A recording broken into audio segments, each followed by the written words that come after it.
quite well, taking away priority picks while still getting a few flex in there as well. That Vladimir's a good ban out for the Cloud9 side. Yeah, it's interesting. It feels like they're fearful of either the top lane or mid lane Vladimir, despite Cloud9 not playing any of it in the semifinals. But it is, honestly, in my opinion, one of the best picks on this patch, especially if Team SoloMid wants to run a lane tank for Dyrus, which is what they did in the last 2 games of the semifinals, where Dyrus played Maokai and Sion in games 3 and 4 against Team Impulse. Well, something that TSM kind of faced with a ban towards them like that, Impulse rather banned that Cassiopeia. They were a little confused because they didn't play the Cass. It's kind of the same idea with the Vladimir not being played by Cloud9, but it's still something that they fear.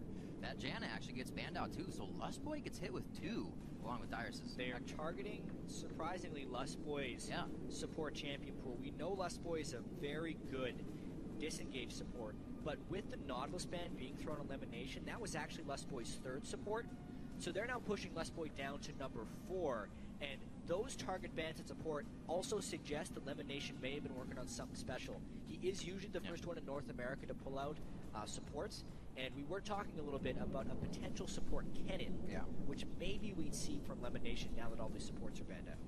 Yeah, it hasn't really made its way over here just yet, but it would be awesome if Sneaky could also pull out that Kalista combo. Gragas gets taken away, something Meteos and Santorin have both been using to great effect throughout the last few weeks of the split. And you would see that in EU huge as well. I feel like Meteos will match the Gragas with the Sejuani pick eventually. I don't know when it will happen in this draft. Not sure which jungler Meteos actually values higher. He's a bit of a troll when you talk to him.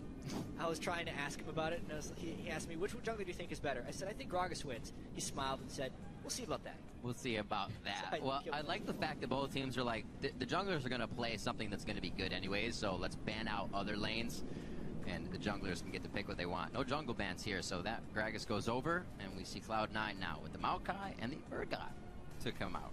That Urgot's very intriguing, because it can go in either the mid lane or the bottom lane. It flexes like that.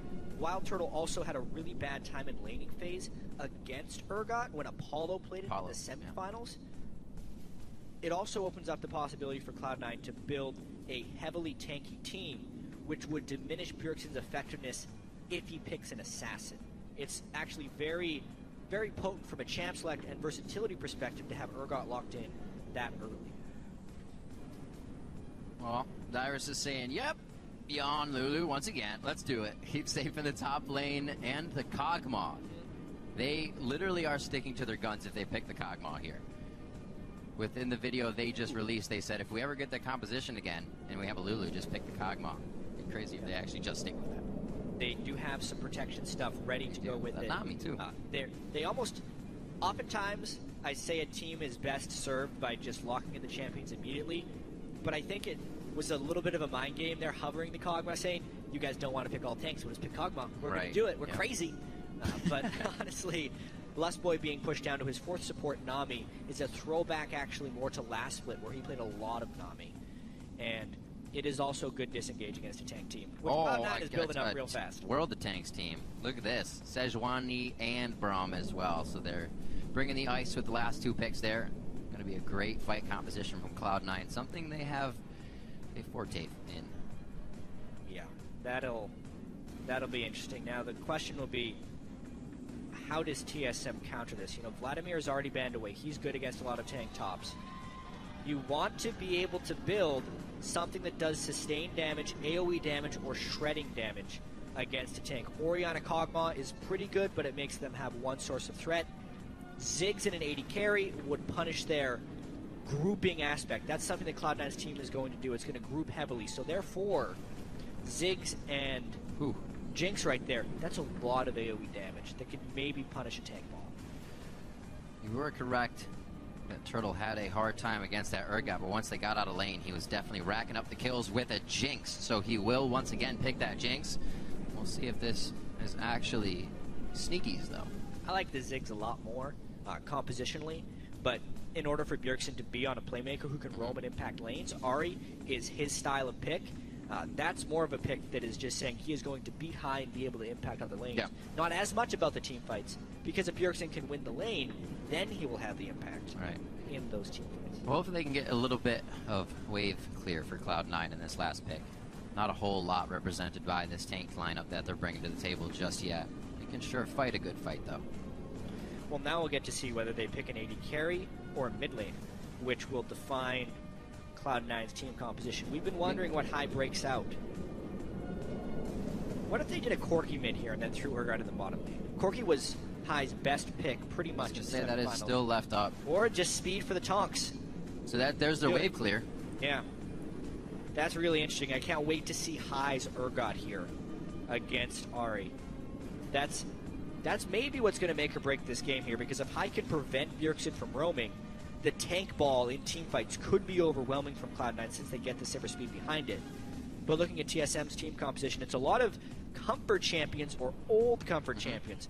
Recent comfort with the Gragas on Santorin, and old school comfort with Lustboy on Nami. We'll see how practiced he's kept that with all the other supports he's been. Bjergsen as well, tipping back to Ahri on this one's going to be very nice for him. A super comfortable laning phase in that one, if he can stay away from those charges. We have not really seen High on this Urgot. Loco said it's up to him on Cloud9's side to be the one to pull out all the stops, the new champions, and do that. It was funny listening to Bjergsen because he's worried about Meteos and Santorin. He thinks they'll have the biggest matchup. So everybody's got their mind set on somebody else who's going to do well in this match, which means I think we'll get a good game from everyone, Jad. Yeah, and we know with these guys, the game one, while it is important in the overall context of the series, does not decide the series in any way. A lot of times they're champion pool testing in these first games, and things will change drastically afterwards. But honestly, those are some pretty cool team compositions for game one. Let's see what happens. We've had best of fives for a last 6 or 7 series? Both the semifinal series in Europe were best of 5. The third place match was all best of 5. The first finals was best of 5. So the teams are loading onto the Rift. Let's see if we can get another one. Let us know how you think the series is going to play out. Tweet hashtag TSM win or hashtag C9 win at LOL Esports. And as always, we'll be checking those throughout the game and see how you are voting. The crowd is ready. All the lights lighting up, the thunder sticks being clapped. The crowd outside is ready as well. We are on to the Rift for Game 1 of the 2015 North American Spring Split Finals. I think it's safe to say everyone is ready for this one, Riv.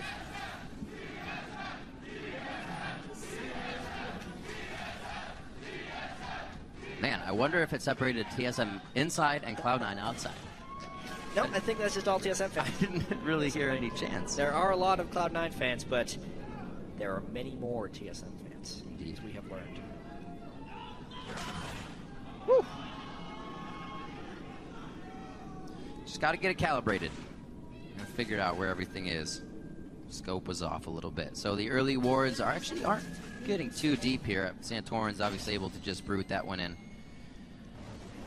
I'll give Meteos a little... Oh, it should be down before he goes for his Raptors, rather.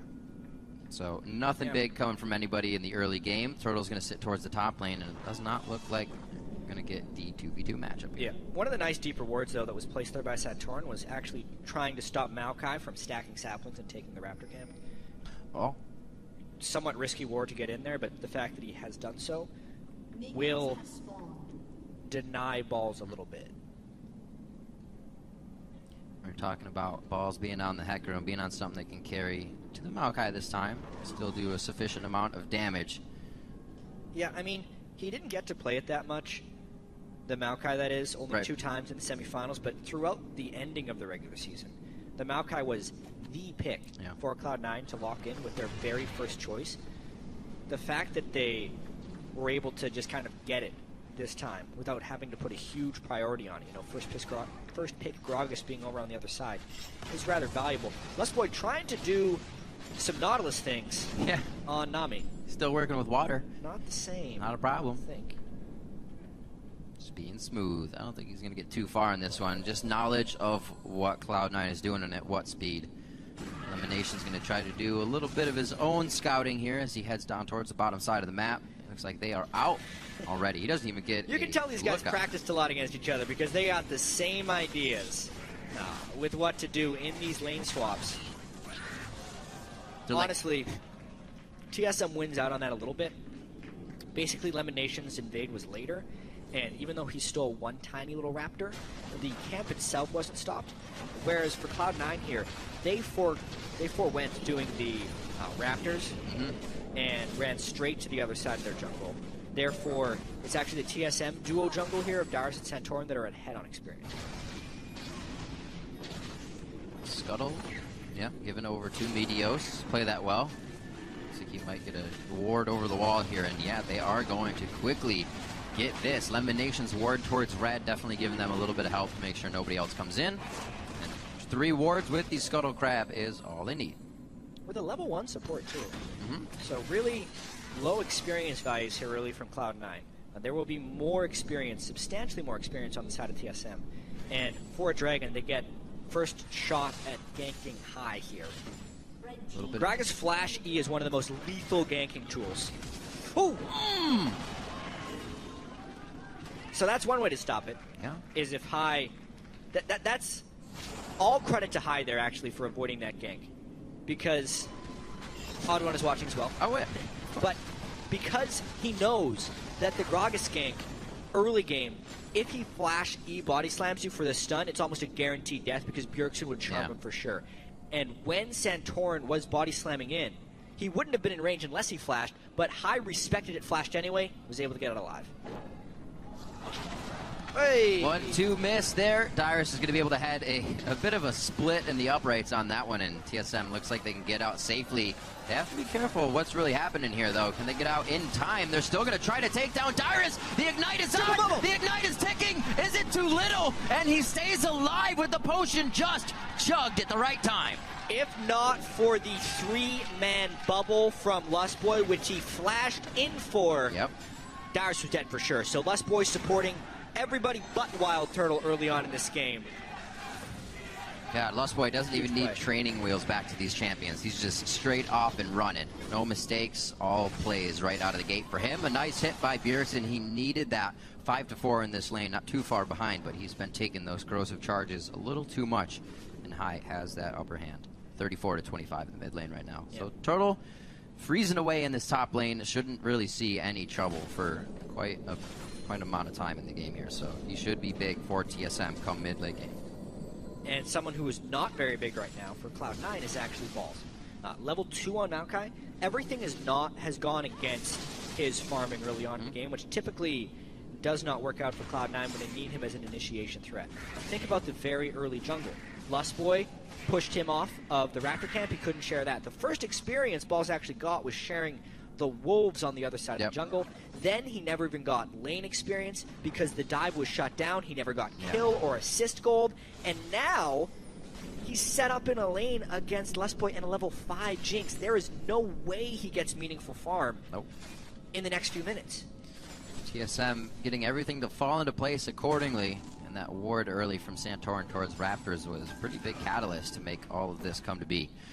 Cloud9 still clearing together towards this top side. Ball's trying to keep himself somewhere in experience range to be able to help in this game. Santorin now is by himself. It's definitely going to start to catapult him ahead a little bit more.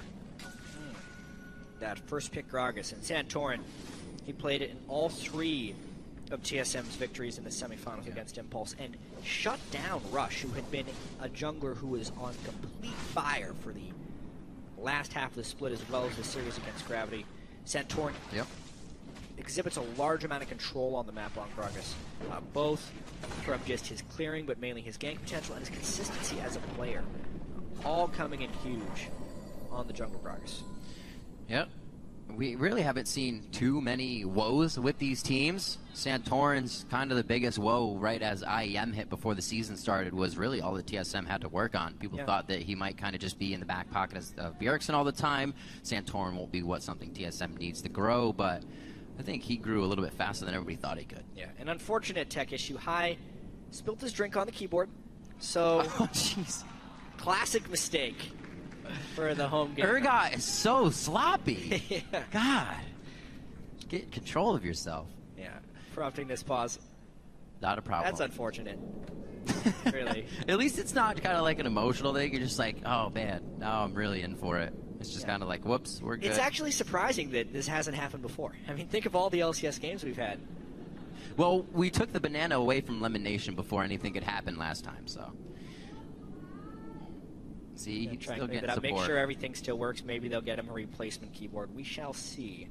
But honestly, Are getting a replacement, yes. But yeah, we were talking about Santorin and how he has been helping the team. But looking at these teams, two of the only teams who saw 0 subs or changes throughout the split. So it's kind of no real surprise that they are the top 2 fighting for the finals. Yeah, Cloud9 no supports or subs in LCS play for 2 years now. Yeah. TSM, if they do a supporter substitution, it usually works out for them. Finding Santorin, and it wasn't always like this. Like this TSM team is actually somewhat battle tested at this point, right? Because if we do think back, not the IM they won in Katowice, but the IM they didn't win in San Jose before the LCS split happened. Things weren't looking that great. Bjergsen was killed multiple times by Power of Evil. Right, They're this saying new guy Bjergsen had lost it. They said Santorin was out jungled. He wasn't going to be able to do anything. Then they come into the LCS season and they pick right up after. They win IM Katowice against Team WA in the final. To be honest, all of that did happen to now the second place team in Europe. So yeah, I know. And Unicorns of Love proved to be pretty good. Yeah, Unicorns of Love definitely came out strong. So they were showing what they had, and TSM just wasn't ready. But as we've said before, they do pride themselves on being able to fix these situations and come out on top. Yeah, and now we come back there we go. into high. He has to lane against the MVP Bjergsen here. It's been a pretty poor split for Cloud9, all things considered. But again, they find themselves sitting in the final. We look back, regular season, week 1 even. They were last place in the LCS. They were the only team to go 0-2 in week 1. Fighting back from that, they had to continually climb up the standings. They only got their bye in the last week of the regular season by beating the top 2 teams in the LCS consecutively. They got that seed. Then, in the semifinals, they were down 0-2. They were already thinking about how to pick up the pieces, how to recover this Cloud9 brand, how to reassert their dominance. But they actually haven't lost it yet. They've been closer than ever to looking mortal and not the dominant team in the North American LCS. And now they spill drinks on their keyboard. Yep. So just right when they were on the cusp of reaching the pinnacle once again. It's different to look at, though. The way they surged through the split is almost scary if I were them in the first split. Hey, they beat it so well, you almost can't quantify how that was, why that was. Was it just because teams weren't ready? Were they always getting the better picks? Was it in champion select? What was that Pandora's box, and can you find it again? Because that is the real question, right? Where did that Cloud9 go? Or did everybody just get amped up and better because they were good and they raised the competition? Trying to recapture the dominance of their 25-3 split they had when they entered the LCS. I don't know if we'll ever see another North American team as dominant as Cloud9 was. Because honestly, the scene has grown so much since then. We look at the successful brands in North America now, and it's the teams with the coaching staffs and the experience and the top talent they've been able to recruit. And that's what ends up in the finals here. Cloud9 with the experience, TSM with both, and now we're back in. High's replacement got his keyboard. Yes, he did. I was always a big proponent of fresh blood in a scene, being able to do very well, wanting it more, going even harder. Not that it has fizzled out for these teams. The veteran status is now what brings them to this level and caliber of play. A lot has been dodged out by Fancy Feet High, but even with 4 legs, he can't tiptoe out of that one. High goes down for first blood in the mid lane after a rinse and repeat follow-up after they blew his flash. Ruthless right there, right after the pause. Now, teams cannot communicate during tech delay pauses like that, so that wasn't something TSM hatched up. That is something they were able to execute as soon as we get back into the game, and it punishes High heavily.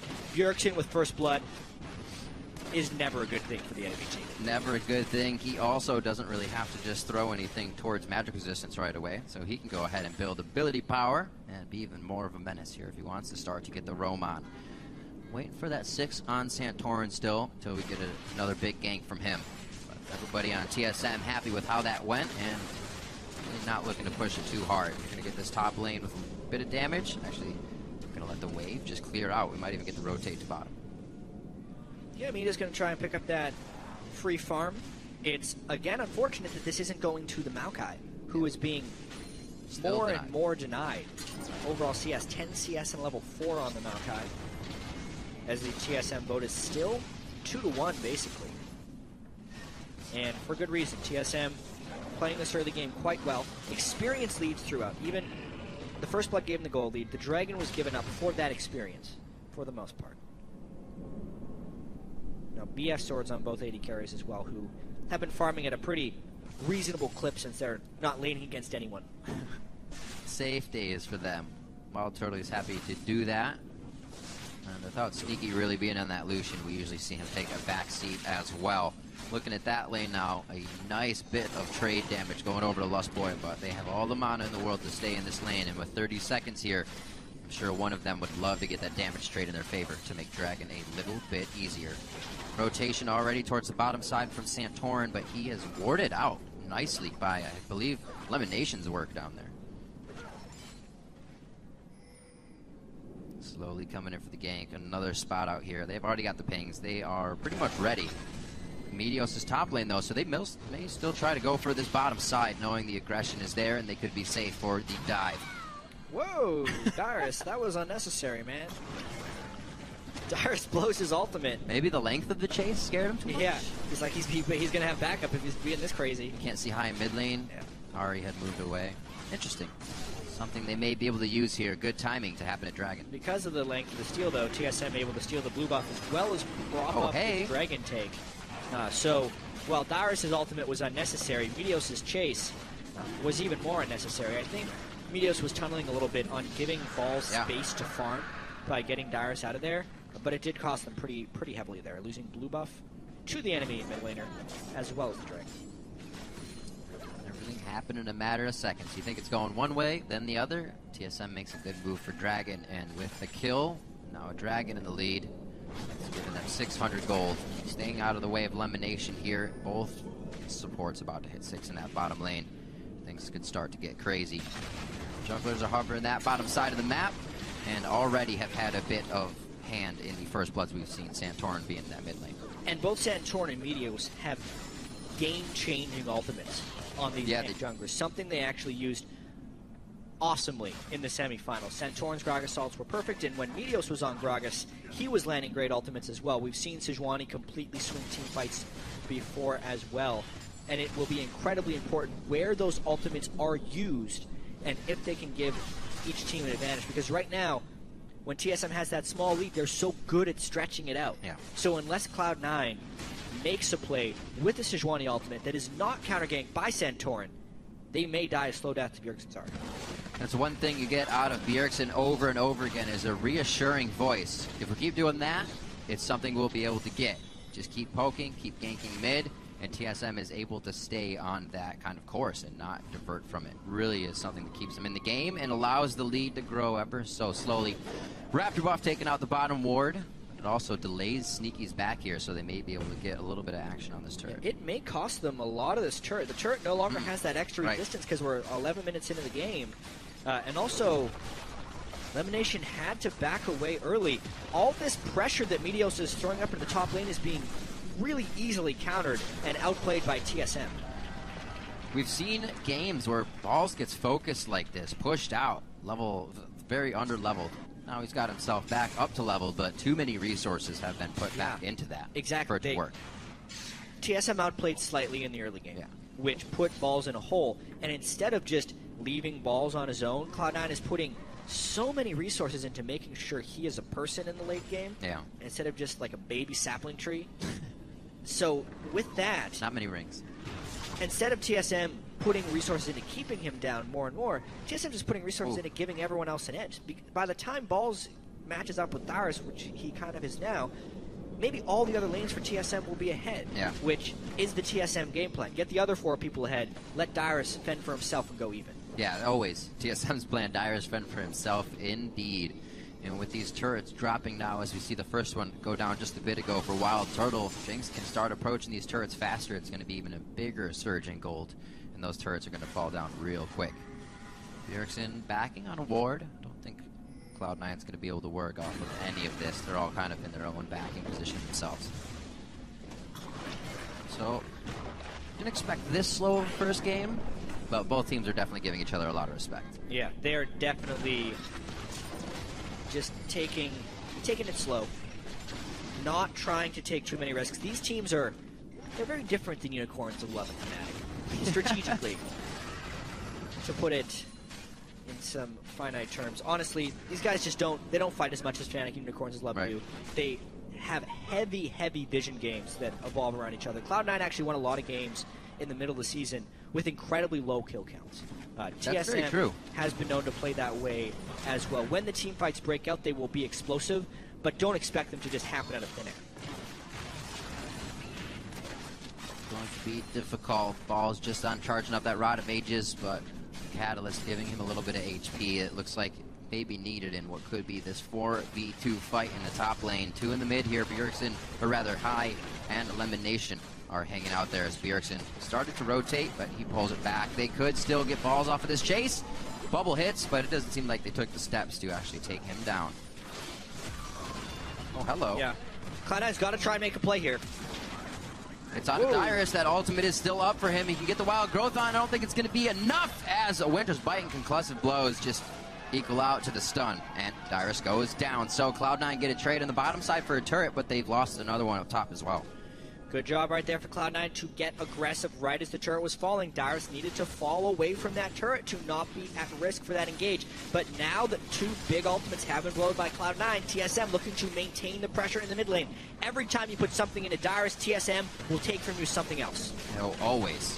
And they take it quite textbook here in the mid. Another flash needed to be blown, this time on the side of Cloud9 as the 3rd outer turret falls. That was quite quick once they got the bottom one.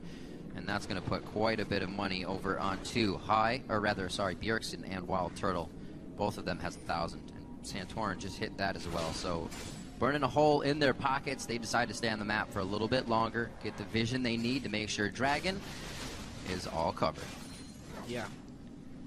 Nice play overall there by TSM. Not being dissuaded by Meteos' Sejuani ultimate because they knew there wasn't follow-up there. Right. High still stacking up. Just got his Manamune. Merman is going to be a good distance away. Let's double check that. It's at 391 of 750, so it's not stacking incredibly quickly. Right. Rod of Ages still not completed on Balls' Maokai.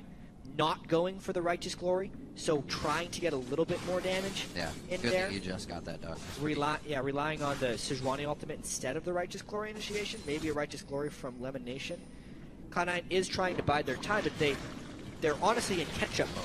They have been for a while, and it's very hard to catch up to a team like TSM who is so apt at trading and trading successfully. Yeah, they'll play around you. They know exactly what to do to make sure they get it their way. Second Dragon is going to be just that as Cloud9 forced to answer towards the top lane. SoloMid fans liking the objective pressure that TSM is given right now, and it looks like High could be caught in the mid lane. They catch him sleeping. And this is exactly what we were talking about. Cloud9 is pushing the bottom lane. They leave an Urgot to stay in the mid lane. He can't clear a wave, so he's just a victim to any skill shots that actually land from TSM.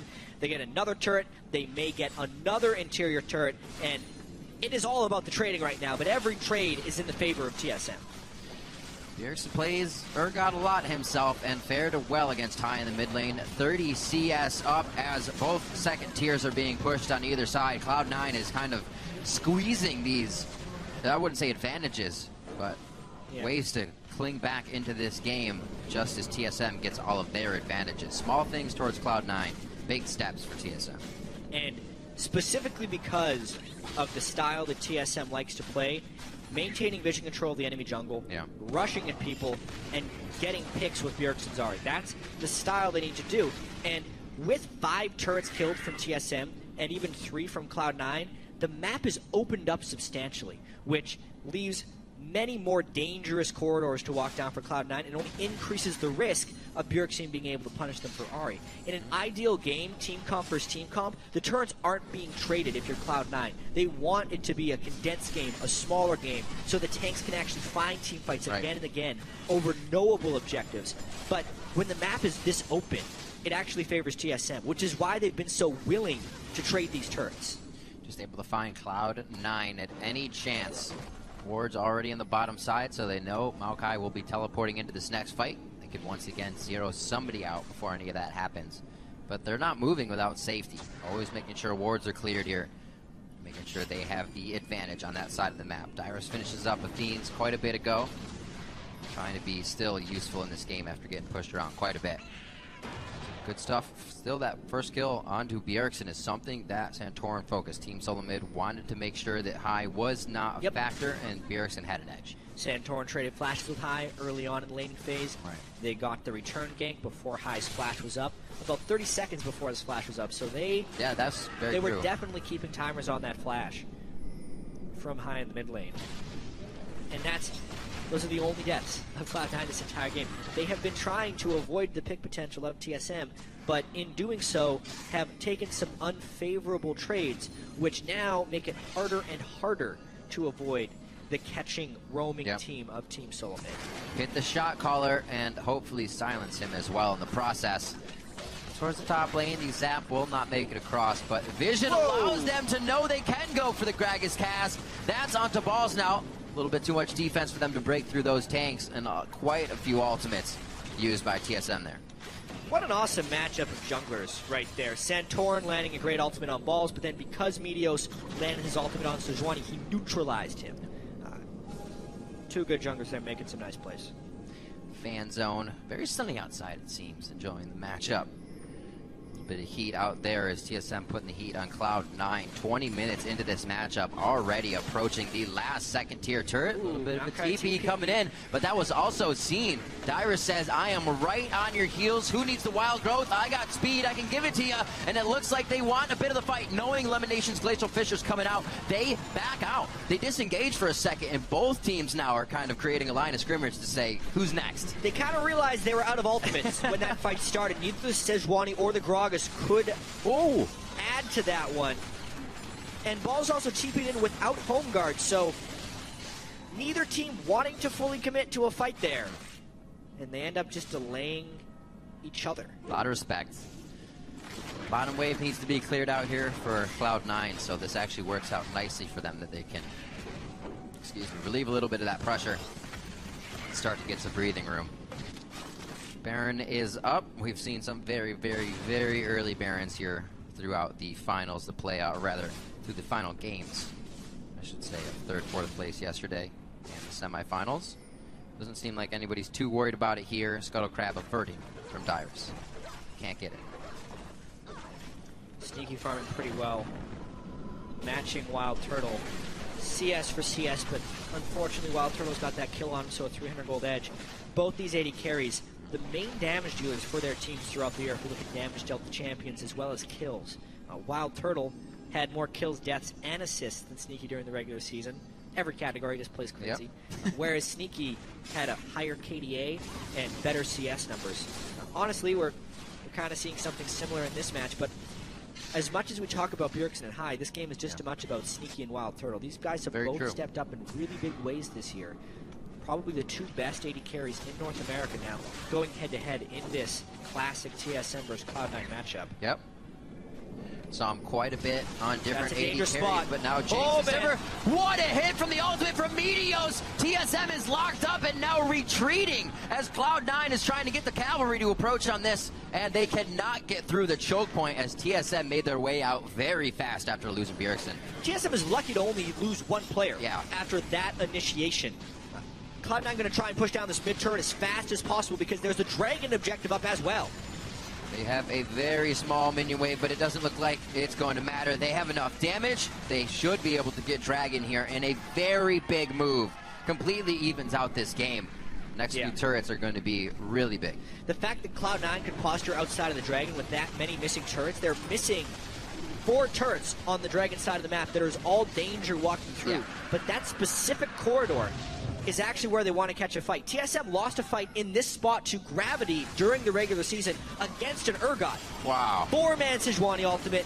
Giant Sivir damage coming in as well. High is not even involved in that fight. I think that's the main reason you only saw 1 casualty, because no one else could be swapped back into the team for additional kills. But it puts Cloud9 back in position in this game, and critically gives them some time to set up defensive wards. It's just a whole lot of high-level play coming out of that. Cloud9 got the engage they wanted, which they'll probably never get again. Most teams would have completely died in that situation, which TSM didn't actually die. They disengaged. These guys are on point on both sides. Cloud9 somehow needs to find that one more time. A hole in TSM's vision control. They have a double sight stone and 2 upgraded yellow trinkets. Previously, Cloud9 was the team that did the double yellow trinkets because Meteos would like to put more of his gold into combat items, and they'd get less vision denial, more overall vision. TSM should have more overall vision right now because of the double sight stone. They had like and 4 wards on that trinkets. spot. 1 ward got them out. Yeah. 4 people on this team, aside from Wild Turtle, can keep 3 wards out on a map indefinitely, and they didn't have the wards there for the Cloud9 fight. Just a lapse in vision control there from TSM, costing the Dragon. Taking their time for right now, that is for sure. The gold is even right across the board with the Dragons. And kills! Thought Santorin was going to be stepping a little too close, but he's able to suck in his gut there and get out of the way of the Winter's Bite from Elimination. Cloud9 is now, you can see, kind of on the forefront here. They want to start the engages. They're not afraid anymore. The team has grouped in mid, and they're looking for Team SoloMid to make another mistake. Yeah. Well, what's happened now is Cloud9 has successfully denied a lot of the vision. Good pink wards, good sweeping, 1 upgraded super, 2 normal sweepers for Cloud9. But if we look at where TSM is going, they don't have good vision control. That's why they're having Santorin run in as the tanky Gragas with a Lulu to shield him and try and get these wards. Cloud9 only wants to catch them.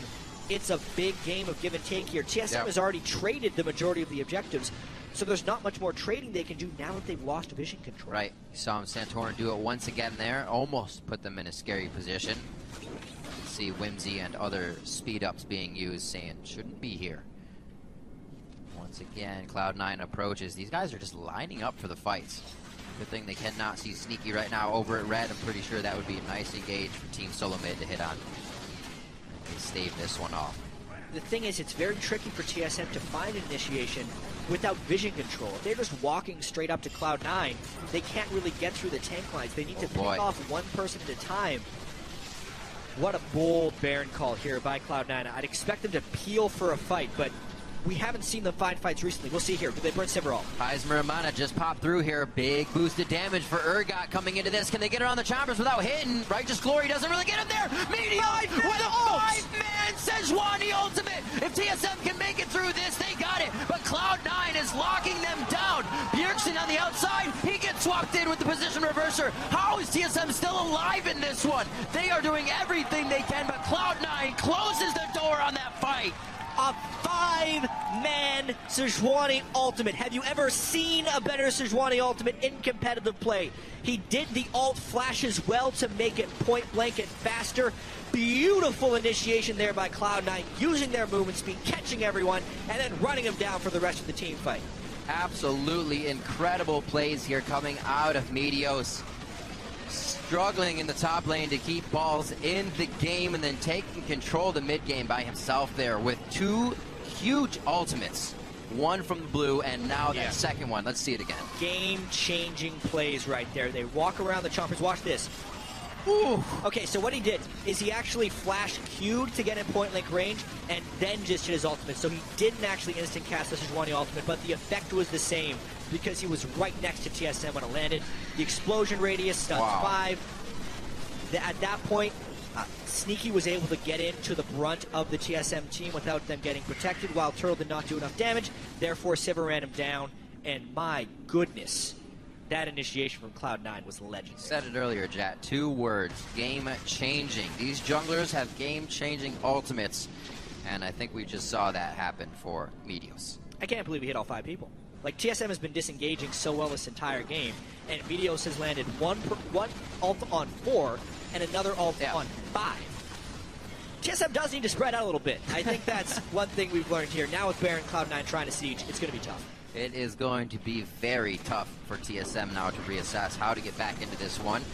They still have a bit of vision on their side of the map, but these fights are happening right out in the open. Cloud9 is using their prowess in this tank line to just get the fights done. A huge gold lead now of 4,000 after a neck-and-neck game for the first 25 minutes. Did not think that was going to be the way the game changed, that's for sure. What an incredible way for Cloud9 to start things off here in Game 1. Down a ton of turrets as well, and it's not over yet because TSM can still catch out individual members of Cloud9, and the only fights they've lost have been off of 4 to 5 people getting caught in the Sejuani ultimate. I think Meteos saw him there. Yeah. Definitely had sight. TSM has control over this Dragon, though, because of poor back timings by Cloud9. They end up getting this third Dragon. I feel like that was to the wayside for Cloud9, but they still have to be careful as that creeps up towards 5. Aspect of the Dragon is still something that can close the door right back on you. Cloud9 would not be feeling too good. We have a long series here. We are only in game 1, and 30 minutes is what we were kind of seeing as a lot of these games end yesterday, back and forth, and these guys are going to take each other to the late game. 3 kills for Sneaky now as he is really becoming a big factor over on the side of Cloud9. Wild Turtle's picked himself up a few as well. Wild Turtle going for the higher damage build of Phantom Dancer, but Sneaky completing his third item faster. They also catch TSM out of wits. Wow. And they push straight down. That's an inhibitor gone, most likely. Wow. A lot of respect and a little bit out of position for TSM on that play. Yeah, I think TSM was willing to concede a bottom turret and were just a little bit out of sorts with where they're going to be going. Yeah. They actually have a lot of wards sprinkled around the Dragon area / that side of the map, so it is a little bit inexcusable that TSM gives up that turret so uncontestedly.